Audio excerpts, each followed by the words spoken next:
কোহিনূর নামে এক ভদ্র মহিলা তার বাচ্চার জন্য ওষুধ আনতে গিয়ে হাসপাতালে লিফট থেকে পড়ে মৃত্যুবরণ করে। চিন্তা করছেন বাবা যায় কি আজব দেশে বাস করি আমরা। চিন্তা করে দেখেন, 3 দিন পরে লাশের গন্ধ যখন বের হইছে তখন সিসিটিভি ফুটেজে দেখা গেছে এই মহিলা 4 তলা থেকে নাকি নিচে পড়ে গেছে। ঠিক আছে, তো এটা কেমন লিফট ভাই? কেমন লিফট? লিফটের দরজা নাই, মানুষ যখন 1 তলায় নামে, 2 তলায় নামে, 3 তলায় নামে, নামার পরে তো এটা অটো বন্ধ হয়ে যাওয়ার কথা। এটা বলে বন্ধ হয় নাই ভুলবশত বন্ধ না হওয়ার কারণে ওই মহিলা ভুল করে যখন লিফটে উঠতে লইছে আবার, ঠিক আছে, লিফটে উঠতে গিয়ে নিচে ফিরে গেছে। চিন্তা করছেন, আয় আল্লাহ আফসোস।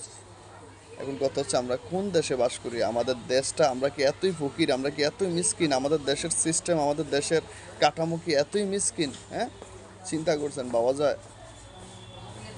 আর এটা দেখার পরে আছে না, মানে হৃদয়টা জাস্ট ঝাঁকুনি দিয়ে উঠছে, কিছু বলার নাই। হাসপাতালের ভিতরে দুর্নীতিবিরা লক্ষ লক্ষ কোটি কোটি টাকা ঠিকই বানাইতে পারে, কিন্তু হাসপাতালের সিস্টেম কাঠামো সুন্দর করতে পারি না আমরা।